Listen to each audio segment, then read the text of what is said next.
Assalamualaikum warahmatullahi wabarakatuh. Salam sejahtera untuk kita semua. Kami di sini ingin mempresentasikan hasil resume atau diskusi pembuatan video pada mata kuliah Hukum Administrasi Negara yang dibimbing langsung oleh Pak Edi. Mungkin sebelum kita melakukan presentasi, alangkah baiknya izinnya saya untuk memperkenalkan diri. Saya Wiranto Ardi dengan NIM 027 dengan rekan saya Fikri Hekal dengan NIM 127. Masuk kepada pembahasan yang akan kita bahas di sini tentang pengertian hukum administrasi negara. Kalau secara definisi, hukum administrasi negara itu suatu cabang hukum publik yang mengatur hubungan antar negara dengan warga negara melalui lembaga-lembaga administrasi negara. Nah, di sini ada beberapa ciri hukum administrasi negara yang perlu kita pelajari dan perlu dijadikan acuan. Yang pertama itu mengatur tindakan-tindakan administrasi negara, dan yang kedua itu menekankan pada proses penyelenggaraan pemerintah. Yang ketiga berkaitan dengan pembatasannya, kewenangan pemerintah, pembatasannya. Jadi ini adalah ciri-ciri hukum administrasi negara. Sedangkan ada sumber hukum administrasi negara, dan sumber hukum ini itu meliputi yaitu undang-undang. Bagaimana sumber-sumber ini meliputi undang-undang? Undang-undang mengatur ketentuan umum yang menjadi dasar bagi administrasi negara, dan juga peraturan pemerintah. Undang-undang mengatur pelaksana, keputusan presiden atau peraturan presiden sebagai instrumen untuk menjalankan fungsi pemerintahan. Di sini ada contoh dari sumber hukum administrasi negara, seperti hal-hal yang mengatur tentang administrasi tingkat lokal. Mungkin kalau kita bisa jelaskan secara contohnya, itu ada Undang-Undang Nomor 30 Tahun 2014 itu mengatur tentang administrasi pemerintahan. Jadi artinya di sini peraturan pemerintah, peraturan presiden itu bisa dikatakan peraturan-peraturan yang sudah ditetapkan seperti itu. Jadi keputusan presiden sendiri nanti memiliki ranah tersendiri, dan juga peraturan pemerintah sendiri memiliki undang-undang tersendiri seperti itu. Lanjut dengan demikian, hukum administrasi negara tidak hanya mempelajari tentang pengertian saja, tapi artinya ada ruang lingkup hukum administrasi negara. Jadi ruang lingkup di sini meliputi beberapa aspek utama. Yang pertama, fungsi pemerintahan. Yang kedua itu lembaga administrasi negara, dan yang ketiga proses pembuatan keputusan administratif. Fungsi pemerintahan itu melaksanakan tugas administrasi sehari-hari oleh pejabat publik. Dan lembaga administrasi negara meliputi kementerian, badan-badan pemerintahan, dan lembaga independen.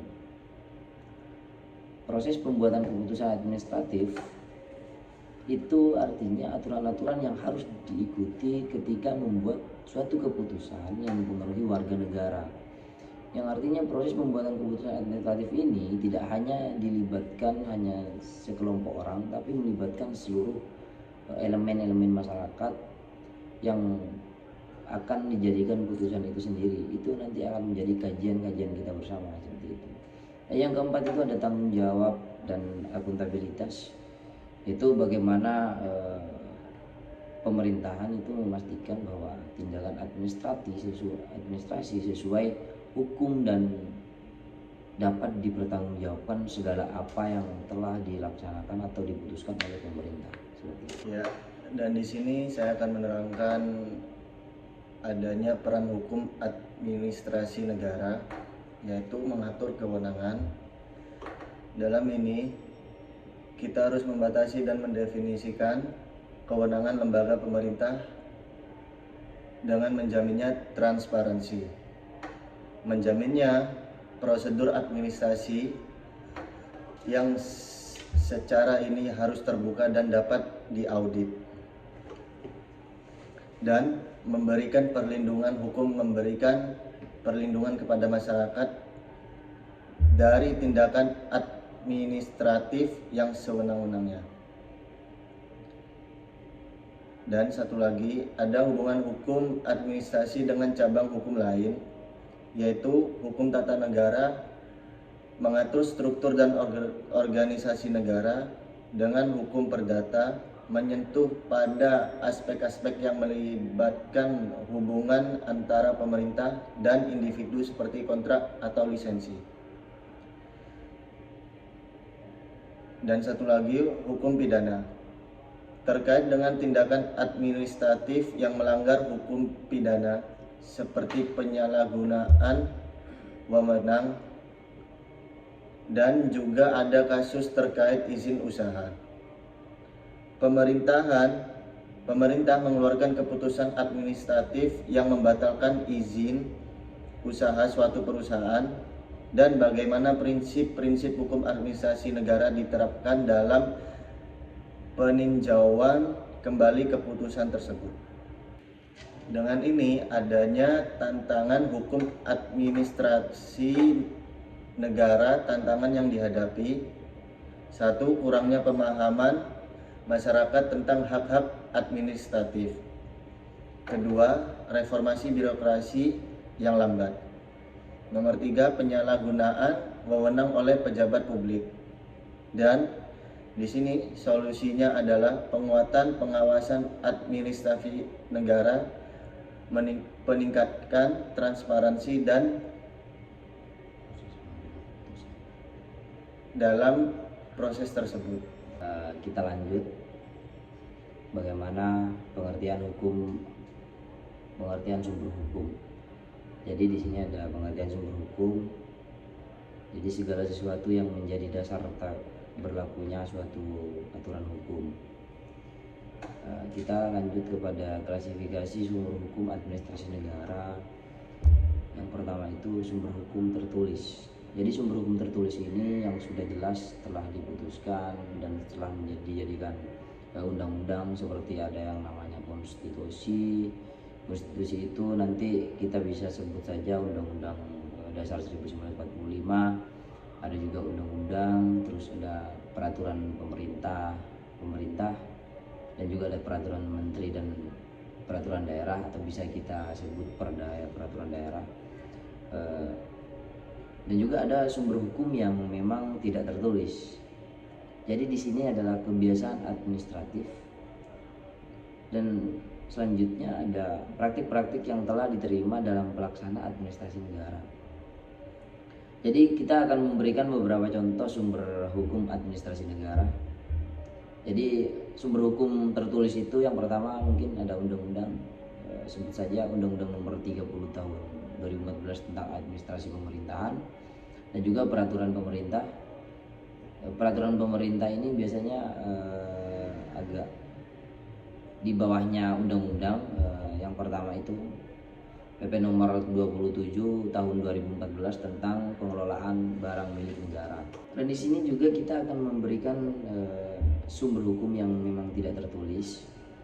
Jadi sumber hukum yang memang tidak tertulis ini kebiasaan dalam penerbitan SK misal atau surat keputusan oleh lembaga tertentu yang telah diterima secara umum. Jadi artinya SK ini nanti masuk kepada sumber hukum yang tidak tertulis. Kita lanjut untuk prinsip-prinsip umum hukum administrasi negara. Definisi prinsip umum itu sendiri, yang pertama itu prinsip-prinsip dasar yang mengatur bagaimana administrasi negara harus dijalankan agar sesuai dengan nilai-nilai hukum dan keadilan. Jadi kita akan juga menjelaskan prinsip-prinsip umum pada administrasi negara. Ada yang pertama itu prinsip legalitas atau legality principle, yang bisa disebutkan semua tindakan administrasi negara harus berdasarkan hukum yang berlaku. Jadi di sini ada prosedur prinsip prosedural. Yang pertama itu administrasi negara harus sesuai dengan ketentuan-ketentuan yang telah diputuskan atau telah dijadikan acuan sebagai prinsip umum hukum administrasi negara. Mungkin hanya itu yang dapat kami sampaikan dengan pembuatan video ini. Kami ketika memang ada salah kata ataupun ada beberapa yang perlu diperbaiki, mohon dikoreksi. Mungkin kami akhiri. Terima kasih. Wassalamualaikum warahmatullahi wabarakatuh.